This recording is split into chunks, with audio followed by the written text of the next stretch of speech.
তত্ত্বাবধায়ক সরকার ব্যবস্থা পুনর্বহাল, চতুর্দশ সংসদ নির্বাচন থেকে কার্যকর। বাতিলের উদ্দেশ্য ছিল অসত্য রাজনৈতিক, বললেন অ্যাটর্নি জেনারেল। আপিল বিভাগের রায়ে বিএনপির দীর্ঘদিনের আন্দোলন সফলতা পেয়েছে, বললেন আমির খসরু। আলোচনা হবে গঠন প্রক্রিয়া নিয়ে। গণভোট আইন করা হবে আগামী ৩ থেকে ৪ কার্যদিবসের মধ্যে, জানিয়েছেন আইন উপদেষ্টা। সুপ্রিম কোর্ট সচিবালয়ে অধ্যাদেশ 2025 চূড়ান্ত অনুমোদন উপদেষ্টা পরিষদে। তারেক রহমানের জন্মদিন আজ। বাবা মায়ের দেশপ্রেমের অনুপ্রেরণায় হয়ে উঠেছেন জননেতা, দূরদর্শী পরিকল্পনায় সাজিয়েছেন বিএনপিকে। ক্রাউন সিমেন্ট সংবাদ শিরোনাম দেখছিলেন, এবার বিস্তারিত।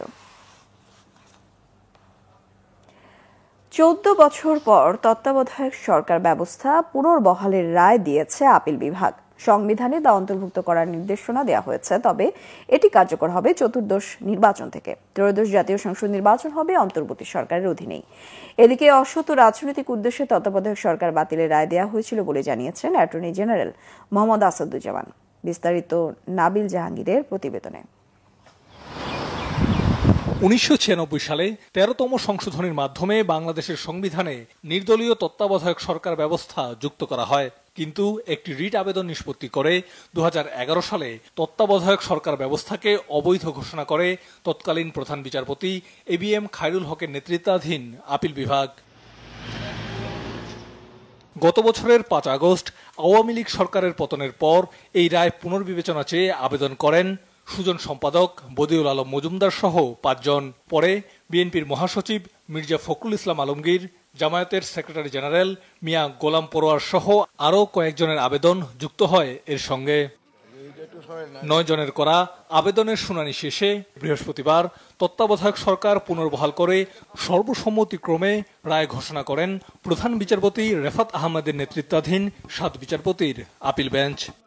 অ্যাপেলেট ডিভিশন আগে যে জাজমেন্ট দিয়েছিলেন যে তত্ত্বাবধায়ক সরকার বাতিল বাই মেজরিটি, সেই রায়টা ওনারা সর্বসম্মতিক্রমে সেই রায়টাকে বাতিল করেছেন। ত্রুটিপূর্ণ বলেই, কলঙ্কিত বলেই ওই রায়টা বাতিল করা হয়েছে। আবেদনকারীদের আইনজীবীরা বলছেন, তত্ত্বাবধায়ক সরকার পুনর্বহালের রায় বিচার বিভাগের স্বাধীনতা ও গণতন্ত্র প্রতিষ্ঠায় ভূমিকা রাখবে। মনে করি এই জাজমেন্টটি এই দেশের জন্য একটা মাইল ফলক, এবং আজকে যে বিচার বিভাগ স্বাধীনভাবে দায়িত্ব পালন করতে পেরেছে তা হচ্ছে শেখ হাসিনা পালিয়ে যাওয়ার ফলে। আজকের রায়ের মাধ্যমে এটা স্পষ্টত হয়ে গেল যে এই নির্বাচনের ক্ষেত্রে এই নির্দলীয় তত্ত্বাবধায়ক সরকার ব্যবস্থা, যেটি আজকে থেকেই সংবিধানে ফিরে এলো, তার অধীনে নির্বাচনটি, আসন্ন নির্বাচনটি হবে না, নির্বাচনটি হবে পরবর্তী সময় থেকে। আমি বলবো বাংলাদেশের জন্য খুবই একটা ঐতিহাসিক দিন, এবং আমাদের এই আদালত, আমাদের যে প্রিয় সুপ্রিম কোর্ট, তার জন্য একটা ঐতিহাসিক দিন। কারণ সুপ্রিম কোর্ট তার ভুলটা আজকে সংশোধন করার একটা সুযোগ পেয়েছে এবং সঠিকভাবে সংশোধন করেছে। তবে জুলাই সনদ বাস্তবায়ন হলে তত্ত্বাবধায়ক সরকারের গঠন প্রক্রিয়ায় পরিবর্তন আসতে পারে বলে জানান আইনজীবীরা। এখন যে তত্ত্বাবধায়ক সরকারের যে ফরমেশন এখন আছে, সেখানে লাস্ট রিটায়ার্ড চিফ জাস্টিসই হবেন তত্ত্বাবধায়ক সরকারের প্রধান, কিন্তু এটা বর্তমানে কার্যকর হচ্ছে না। আপনারা ইতিমধ্যে জানেন যে জুলাই চার্টারে যেটাকে গণভোটে পাঠানো হচ্ছে, সেখানে 4টি অপশন দেওয়া হয়েছে।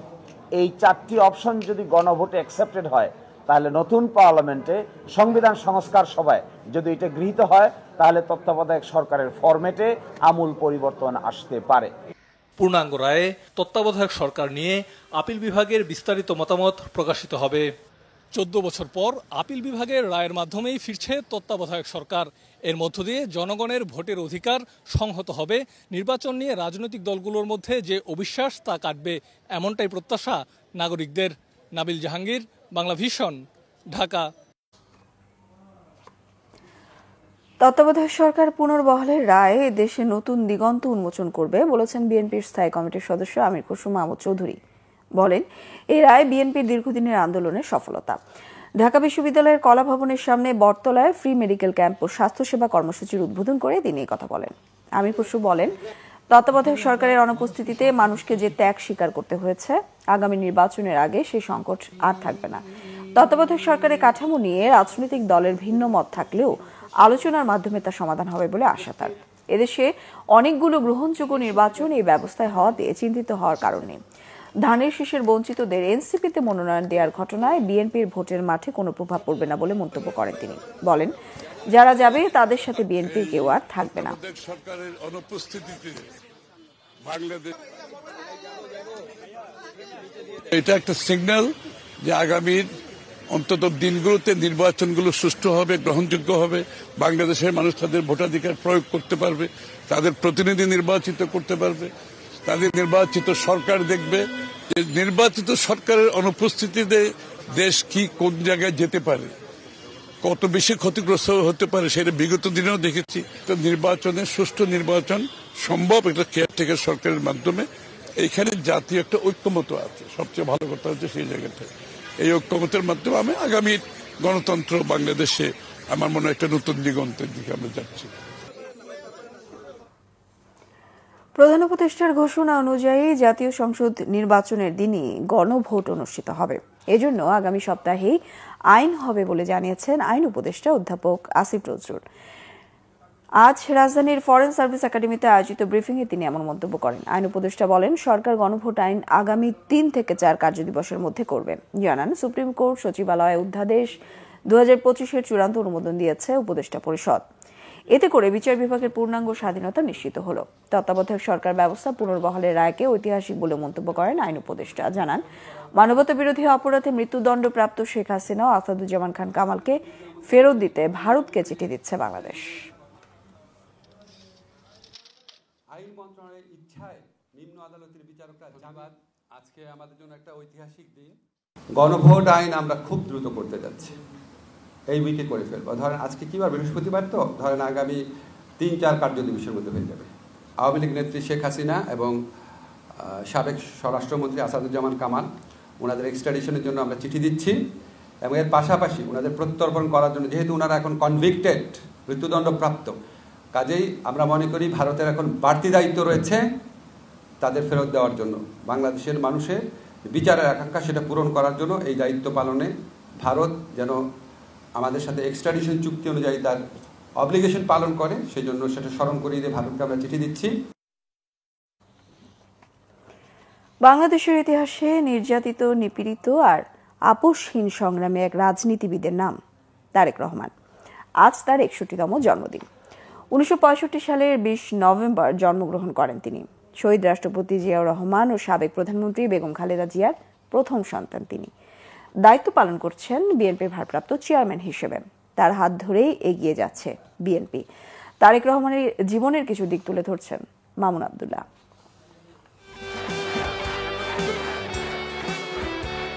তারেক রহমান, একটি নাম, একটি সংগ্রাম। দেশ ও জাতির সংকটে অবিচল আস্থার প্রতীক। ফ্যাসিস্ট স্বৈরাচারের রক্তচক্ষু তাকে টলাতে পারেনি এক বিন্দুও। দেশের দুঃসময়েও জনগণের পাশে থেকেছেন অসীম সাহস আর মানবিকতা নিয়ে। বাবা বীর উত্তম জিয়াউর রহমান ছিলেন স্বাধীনতার ঘোষক, সেক্টর কমান্ডার, প্রথম রাষ্ট্রপতি ও বহুদলীয় গণতন্ত্রের প্রবক্তা। আর মা 3 বারের সাবেক প্রধানমন্ত্রী ও আপোষহীন মজলুম নেত্রী বেগম খালেদা জিয়া। বাবা মায়ের বড় সন্তান হিসেবে খুব কাছ থেকে দেখেছেন পিতার জীবনের চ্যালেঞ্জের নানা দিক। বাবার মৃত্যুর পর মা বেগম খালেদা জিয়ার সান্নিধ্যেই কাটে তার জীবন। পড়াশোনা করেছেন ঢাকার BAF Shaheen college, Saint Joseph college, Dhaka residential model college ও আদমজী ক্যান্টনমেন্ট কলেজে। 1984 সালে ভর্তি হন ঢাকা বিশ্ববিদ্যালয়ে, লাভ করেন স্নাতক ডিগ্রি।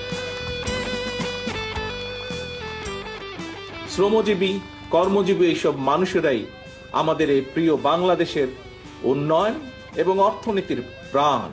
জন্ম থেকেই তারেক রহমান বাংলাদেশের স্বাধীনতা, মুক্তিযুদ্ধ, গণতন্ত্র প্রতিষ্ঠার আন্দোলন সংগ্রাম দেখেই বেড়ে উঠেছেন। দেশবিরোধী ষড়যন্ত্রকারীদের হাতে নিজ পিতার শহীদ হওয়া ও পরবর্তীতে মা বেগম খালেদা জিয়ার সংগ্রামী জীবন কাছ থেকে দেখেছেন তারেক রহমান। আদর্শ পিতামাতার আদলেই জীবনকে সঁপে দিয়েছেন রাজনীতিতে। রাজনৈতিক পরিবারে বেড়ে উঠলেও কখনোই নিজেকে ক্ষমতার কেন্দ্রবিন্দুতে রাখেননি। নিজ উদ্যোগেই 80-র দশকে বগুড়ার রাজনীতিতে নিজেকে সম্পৃক্ত করেন। জনগণের রায় বিএনপি অনেকবার রাষ্ট্র পরিচালনার দায়িত্ব পালনের সুযোগ পেয়েছে।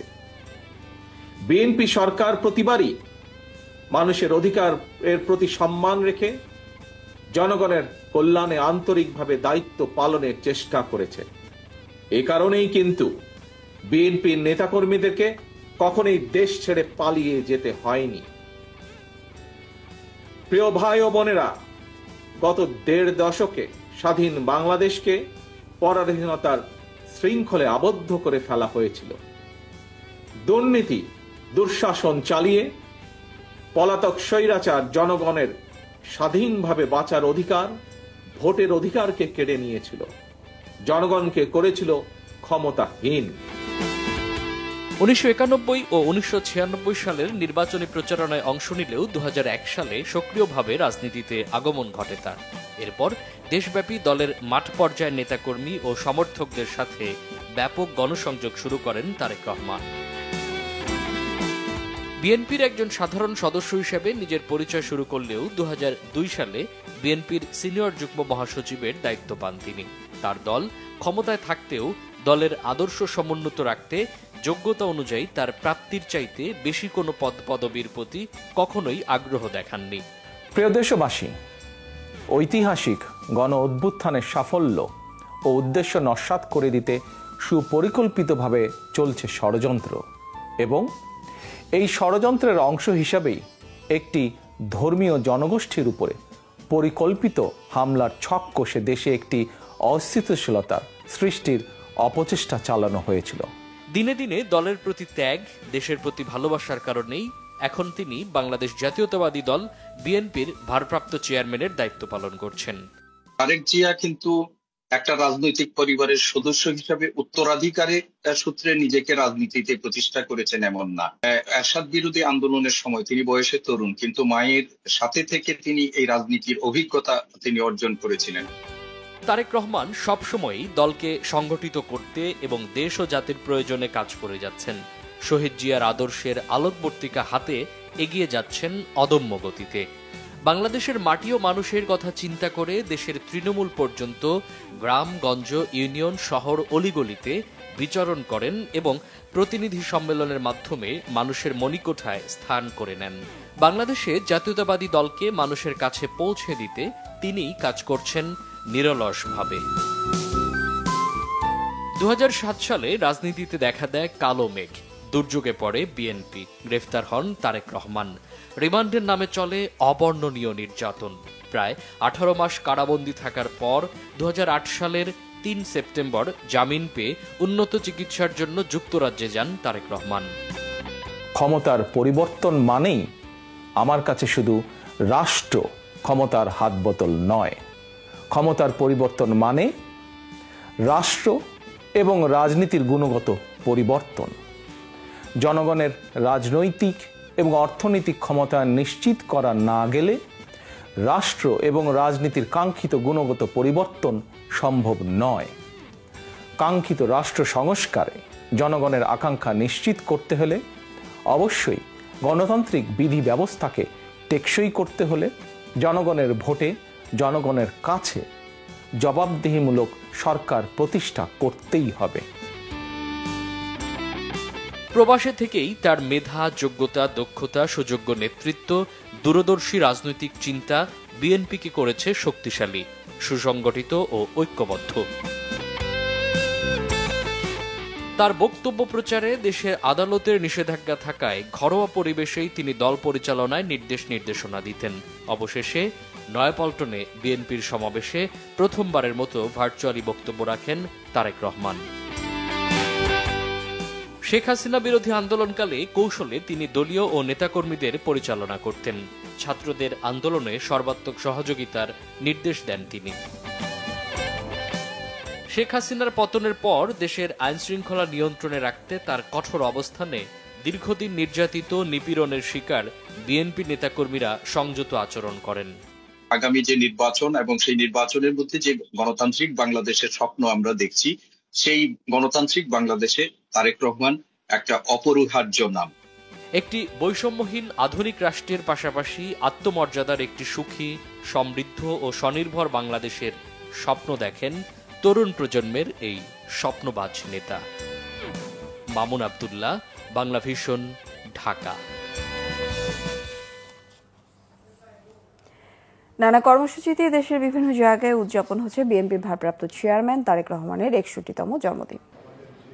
বিএনপির ভারপ্রাপ্ত চেয়ারম্যান তারেক রহমানের জন্মদিন উপলক্ষে সিলেটের দক্ষিণ সুরমায় শাহ আনোয়ার মাদ্রাসাতুল মদিনার শিক্ষার্থীদের নিয়ে মিলাদ ও দোয়া মাহফিলের আয়োজন করা হয়। এর আয়োজন করেন বিএনপি চেয়ারপারসনের উপদেষ্টা ও যুক্তরাজ্য বিএনপির সভাপতি এম এ মালিক। দিবসটি উপলক্ষে বগুড়ায় শহরের বাইতুর রহমান সেন্ট্রাল মসজিদে বাদ জোহর দোয়ার আয়োজন করা হয়। এতে অংশ নেন বিএনপি চেয়ারপারসনের উপদেষ্টা পরিষদের সদস্য advocate A K M Mahbubur Rahman, আরেক উপদেষ্টা হেলালুজ্জামান তালুকদার সহ দলের ও সহযোগী সংগঠনের বিপুল সংখ্যক নেতাকর্মী। জামালপুরে দলীয় কার্যালয়ের সামনে দিবসটি উপলক্ষে দোয়ার আয়োজন করে জেলা বিএনপি। এ সময় বক্তব্য রাখেন দলের জাতীয় নির্বাহী কমিটির সহ সাংগঠনিক সম্পাদক ও জেলা বিএনপির সাধারণ সম্পাদক অ্যাডভোকেট ওয়ারেস আলী মামুন ও জেলা বিএনপির সিনিয়র সহসভাপতি লোকমান আহমেদ খান লোটন সহ অনেকে। বিএনপির ভারপ্রাপ্ত চেয়ারম্যান তারেক রহমানের ৬১তম জন্মদিন পালন উপলক্ষে সাভারে গরিব, অসহায় ও দুস্থ মানুষের মাঝে নগদ অর্থ বিতরণ করেছে বিএনপি। পৌর এলাকার ছায়াবিথি মহল্লায় ঢাকা জেলা বিএনপির সাবেক যুগ্ম সাধারণ সম্পাদক খোরশেদ আলমের উদ্যোগে এই অনুষ্ঠানে প্রধান অতিথি ছিলেন সাবেক সংসদ সদস্য বিএনপি নেতা doctor Dewan Mohammad Salauddin. Nazneen Akter, Bangla vision, news desk. Rajshahi বিশ্ববিদ্যালয়ের ৩ শিক্ষার্থীর উপর হামলার প্রতিবাদে রাজশাহী নাটোর মহাসড়ক অবরোধ করে বিক্ষোভ করেছেন শিক্ষার্থীরা। এর ফলে সব ধরনের যানবাহন চলাচল বন্ধ রয়েছে। দুপুর ১২টার দিকে বিশ্ববিদ্যালয়ের কাজলা গেটের সামনে ঢাকা রাজশাহী মহাসড়ক অবরোধ করে বিক্ষোভ শুরু করেন বিক্ষুব্ধ শিক্ষার্থীরা। বুধবার রাতে কাজলা এলাকার একটি ক্যান্টিন থেকে ২ শিক্ষার্থীকে তুলে নিয়ে মারধর করে দুর্বৃত্তরা। আহত শিক্ষার্থীরা হলেন ফাইন্যান্স বিভাগের ফারাবি, যিনি আগে নিষিদ্ধ সংগঠন ছাত্রলীগের রাজনীতির সঙ্গে যুক্ত ছিলেন, এবং একই বিভাগের শিক্ষার্থী বকশি। একই সঙ্গে হামলার শিকার হন নাট্যকলা বিভাগের শিক্ষার্থী মিনহাজও। প্রত্যক্ষদর্শীরা জানায় রাত ১১টার দিকে ফারাবি ও বকশি কাজলার একটি ক্যান্টিনে খাবার খাচ্ছিলেন। এ সময় ১০-১২ জন দুর্বৃত্ত হেলমেট ও মাস্ক পরে রামদা, হাতুড়ি ও পিস্তল নিয়ে তাদের উপর হামলা চালায়। এক পর্যায়ে রামদা ঠেকিয়ে ফারাবি ও বকশিকে ক্যান্টিন থেকে তুলে নিয়ে যায় হামলাকারীরা। শিক্ষার্থী মিনহাজকে রামদা দিয়ে কুপিয়ে গুরুতর আহত করে। বিশিষ্ট অর্থনীতিবিদ ডক্টর দেবপ্রিয় ভট্টাচার্য বলেছেন, বলিষ্ঠভাবে কাজের মধ্য দিয়ে জনগণের আস্থা ফেরাতে হবে সরকার ও নির্বাচন কমিশনকে। তা না হলে অংশগ্রহণমূলক নির্বাচন সম্ভব হবে না। সকালে খুলনায় সেন্টার ফর পলিসি ডায়ালগ সিপিডির পরামর্শ সভায় তিনি কথা বলেন। দেবপ্রিয় ভট্টাচার্য বলেন, নির্বাচন হবে কিনা সে সক্ষমতা নিয়ে জনগণের মধ্যে যে প্রশ্ন তৈরি হয়েছে তা আলোচনার মাধ্যমে জনগণকে বোঝাতে হবে। রাজনীতিবিদদের মধ্যে আত্ম উপলব্ধি এসেছে, তবে জনগণের কথা না শুনলে দেশ ছেড়ে পালাতে হবে বলেও সতর্ক করেন এই অর্থনীতিবিদ। সভায় আগামী নির্বাচন উপলক্ষে নাগরিক ইশতেহার তৈরির নানা ভাবনা তুলে ধরেন বক্তারা।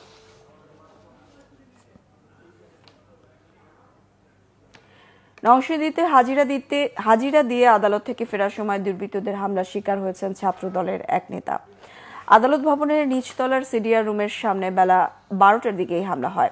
পুলিশ জানায়, হামলার শিকার আহত ছাত্রদল নেতা সিয়াম হোসেনকে উদ্ধার করে নরসিংদী জেলা হাসপাতালে চিকিৎসা দেওয়া হয়েছে। তিনি পলাশ উপজেলার ঘোড়াশাল পৌর ছাত্রদলের যুগ্ম আহ্বায়ক ও একই এলাকার ইমরান মিয়ার ছেলে। স্বজনরা জানায়, গত বছরের ডিসেম্বরে ঘোড়াশালের পাইকশা এলাকার একটি ছিনতাই মামলায় হাজিরা দিতে আদালতে যান তিনি। ফিরে আসার সময় অজ্ঞাত সন্ত্রাসীরা তাকে লোহার পাইপ দিয়ে লোপাতাড়ি পিটুনি দেয়। পরে আশপাশের লোকজন এগিয়ে গেলে পালিয়ে যায় সন্ত্রাসীরা। চট্টগ্রাম কাস্টমস হাউসের সাবেক সহকারী রাজস্ব কর্মকর্তা, বর্তমানে সিলেটে একই পদে কর্মরত উত্তম কুমার ও তার স্ত্রী শিল্পী রানী সরকারের বিরুদ্ধে অবৈধ সম্পদ অর্জনের অভিযোগে মামলা করেছে দুর্নীতি দমন কমিশন দুদক। দুদকের সহকারী পরিচালক সাইদ মোহাম্মদ ইমরান হোসেন স্বামী স্ত্রীর বিরুদ্ধে আলাদা 2টি মামলা করেন। জানান, মামলায় স্বামী স্ত্রীর বিরুদ্ধে ৯৭ লাখ টাকার অবৈধ সম্পদ অর্জনের কথা বলা হয়। এর মধ্যে শিল্পী রানী সরকারের অবৈধ সম্পদ ৭৯,৫৫,৫৫৯ টাকা এবং উত্তম কুমারের ১৭,২৬,৯০৫ টাকা। উত্তম কুমার নাটোরের লালপুরের দেলুয়া গ্রামের বাসিন্দা। রাঙ্গামাটি পার্বত্য জেলা পরিষদের সহকারী শিক্ষক নিয়োগ প্রক্রিয়ায় কোটা বৈষম্য অনিয়মের প্রতিবাদে আজ থেকে 2 দিন ব্যাপী লাগাতার হরতাল ডেকেছে কোটা বিরোধী ঐক্য জোট, সাধারণ শিক্ষার্থী ও সচেতন নাগরিকরা। হরতালের প্রথম দিনে আজ সকাল থেকে জেলার সব দোকানপাট সহ দূরপাল্লার সব যানবাহন বন্ধ থাকে। উপজেলাগুলোতে নৌপথে কোনো লঞ্চ ছেড়ে যায়নি। রাঙ্গামাটি শহরে বিভিন্ন পয়েন্টে হরতালের সমর্থনে মিছিল, পিকেটিং, সড়কে টায়ার জ্বালিয়ে বিক্ষোভ করেছেন কোটা বিরোধী ঐক্য জোটের নেতারা। আন্দোলনকারী নেতাদের অভিযোগ, জেলা পরিষদের শিক্ষক নিয়োগে কোটা বৈষম্য বাদ দিয়ে সরকারি নির্দেশনা অনুযায়ী নিয়োগ দেওয়ার দাবি জানানোর পরেও জেলা পরিষদ চেয়ারম্যান নিয়োগ কার্যক্রম অব্যাহত রাখায় আজ শুক্রবার 2 দিন শান্তিপূর্ণ হরতাল দেওয়া হয়েছে। অপ্রীতিকর পরিস্থিতি এড়াতে শহরে গুরুত্বপূর্ণ পয়েন্টে মোতায়েন রয়েছে পুলিশ। শ্রীলঙ্কা নৌবাহিনীর 75 বছর পূর্তি উপলক্ষে আয়োজিত আন্তর্জাতিক ফ্লিট রিভিউ IFR এ অংশ নিতে চট্টগ্রাম নৌ জেটি থেকে যাত্রা করেছে বাংলাদেশ নৌবাহিনীর জাহাজ প্রত্যয়। আগামী 27 থেকে 30 নভেম্বর কলম্বোতে অনুষ্ঠিত হবে এই আন্তর্জাতিক সামুদ্রিক মহাসম্মেলন। বিশ্বের বিভিন্ন দেশের যুদ্ধজাহাজ, নৌ বিশারদ, উচ্চ পর্যায়ের সামরিক প্রতিনিধি ও সামুদ্রিক নিরাপত্তা বিশেষজ্ঞরা এই আয়োজনে অংশ নেবেন। ক্যাপ্টেন তৌহিদুল হক ভুইয়ার নেতৃত্বে বাংলাদেশ থেকে যাচ্ছেন 29 জন কর্মকর্তা সহ মোট 150 জন নৌ সদস্য। এতে প্রধান অতিথি ছিলেন চট্টগ্রাম নৌ অঞ্চলের commander rear admiral Mohammad Mainul Hasan. তিনি বলেন, এ ধরনের বহুপাক্ষিক আন্তর্জাতিক ফ্লিট রিভিউ কেবল নৌবাহিনীগুলোর পারস্পরিক সহযোগিতায় বাড়ায় না, বরং সমুদ্রপথে জলদস্যুতা, মাদক ও অস্ত্র চোরাচালান, মানব পাচার এবং অবৈধ মৎস্য আহরণ প্রতিরোধে যৌথ উদ্যোগ গ্রহণের প্ল্যাটফর্ম তৈরি করে। যশোরে গৃহবধূ মনিরা খাতুন ও তার শ্বেত বর্ণের শিশুকন্যা আফিয়ার সহযোগিতায় এগিয়ে এসেছে বিভিন্ন ব্যক্তি ও প্রতিষ্ঠান।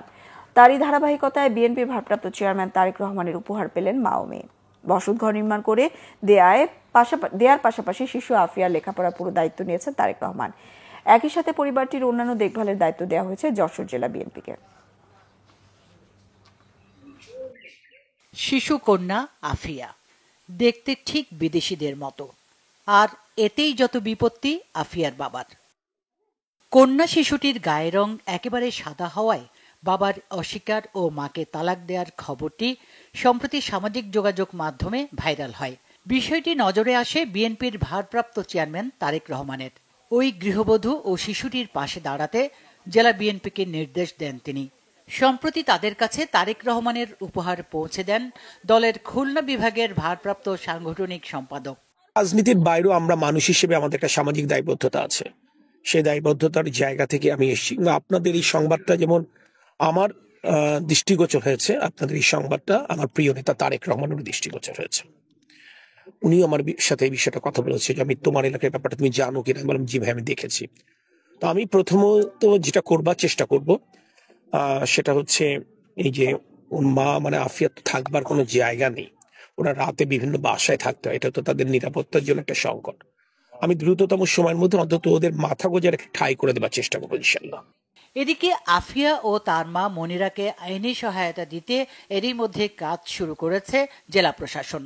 সহযোগিতায় এগিয়ে এসেছে সমাজের নানা শ্রেণী পেশার মানুষ, বিভিন্ন প্রতিষ্ঠান ও সংগঠন। সাংবাদিক ভাইরা এসেছেন, এসে আমাকে অনেক হেল্প করেছেন। যারা যারা এসেছেন তাদেরকে অনেক অনেক ধন্যবাদ। যশোর সদর উপজেলার বাউলিয়া চাঁদপাড়া গ্রামের মোজাফর হোসেনের সাথে 2020 সালে বিয়ে হয় একই উপজেলার কুয়াদা বাজুয়াডাঙ্গা গ্রামের মনিরা খাতুনের। 2022 সালের 13 নভেম্বর এই দম্পতির ঘরে জন্ম নেয় শিশু আফিয়া। শিশুটির গায়ের রঙের কারণে অপবাদ দিয়ে স্ত্রী মনিরাকে তালাক দিয়ে নবজাতকে ফেলে প্রবাসে চলে যান স্বামী মোজাফর। এরপর থেকে মানবেতর দিন কাটছিল মা মেয়ের। Bangla vision news desk. এবার দেশের বিভিন্ন জায়গায় আরো কিছু খবর নিয়ে একটি ডেস্ক রিপোর্ট।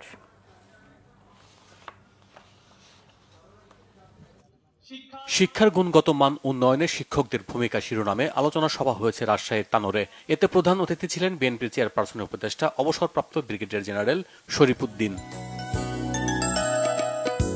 বিএনপির কেন্দ্রীয় নির্বাহী কমিটির সদস্য অ্যাডভোকেট এম রুহুল কুদ্দুস তালুকদার দুলু বলেছেন, আওয়ামী লীগ অবৈধভাবে দীর্ঘদিন ক্ষমতায় থাকার জন্য তত্ত্বাবধায়ক বিল বাতিল করে। আদালতের রায়ে আবারও তা বহালে দেশের মানুষের বিজয় হয়েছে বলে জানান তিনি। সকালে নাটোরের জেলা বিএনপির কার্যালয়ে সদর ও নলডাঙ্গা উপজেলার অবসরপ্রাপ্ত শ্রমিক কর্মচারী ও কর্মকর্তাদের সাথে মতবিনিময় সভায় তিনি একথা বলেন। ধানের শীষের সমর্থনে সমাবেশ হয়েছে খাগড়াছড়িতে, ভাই বোন ছড়ায়। এতে বক্তব্য রাখেন বিএনপির মনোনীত প্রার্থী অদূত ভূঁইয়া। তিনি বলেন, বিএনপি ক্ষমতায় গেলে পাহাড়ি বাঙালিদের মধ্যে সম্প্রীতি বন্ধন আরো সুদৃঢ় হবে।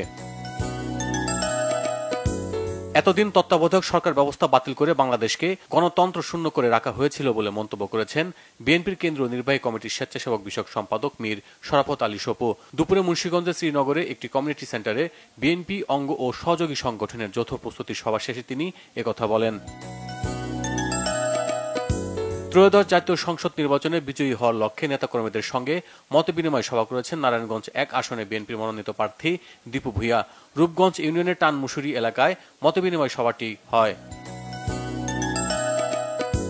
জেলা কৃষক দলের উদ্যোগের প্রতিনিধি সভা হয়েছে জয়পুরহাটে। পৌরসভার নতুন হাট এলাকায় জেলা কৃষক দলের আহ্বায়ক সেলিম রেজা ডিউক এর সভাপতিত্বে বক্তব্য রাখেন জয়পুরহাট ১ আসনের বিএনপির মনোনীত প্রার্থী মাসুদ রানা প্রধান।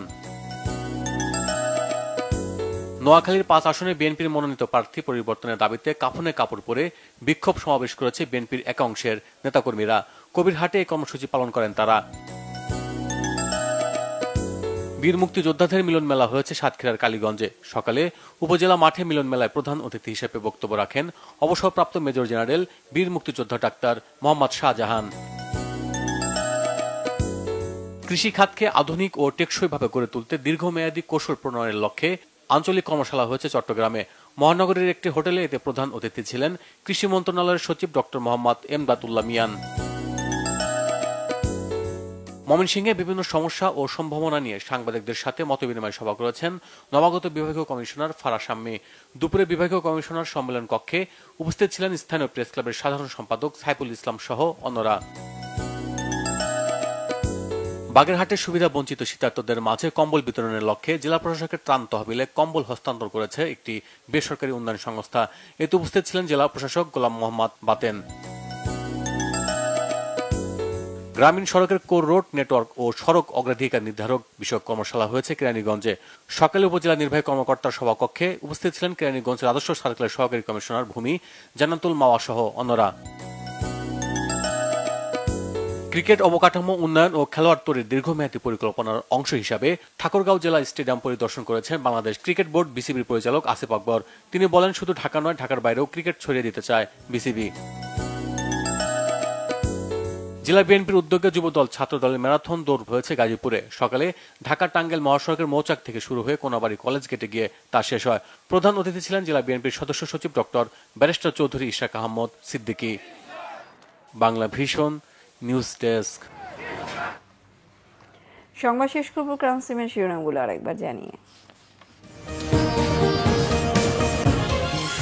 তত্ত্বাবধায়ক সরকার ব্যবস্থা পুনর্বহাল, চতুর্দশ সংসদ নির্বাচন থেকে কার্যকর বাতিলের উদ্দেশ্য ছিল অসৎ রাজনৈতিক, বললেন অ্যাটর্নি জেনারেল। আপিল বিভাগের রায়ে বিএনপির দীর্ঘদিনের আন্দোলন সফলতা পেয়েছে, বললেন আমির খসরু। আলোচনা হবে গঠন প্রক্রিয়া নিয়ে। গণভোট আইন করা হবে আগামী ৩ থেকে ৪ কার্যদিবসের মধ্যে, জানিয়েছেন আইন উপদেষ্টা। সুপ্রিম কোর্ট সচিবালয় অধ্যাদেশ 2025 চূড়ান্ত অনুমোদন উপদেষ্টা পরিষদে। তারেক রহমানের জন্মদিন আজ। বাবা মায়ের দেশপ্রেমের অনুপ্রেরণা হয়ে উঠেছেন জননেতা, দূরদর্শী পরিকল্পনায় সাজিয়েছেন বিএনপিকে।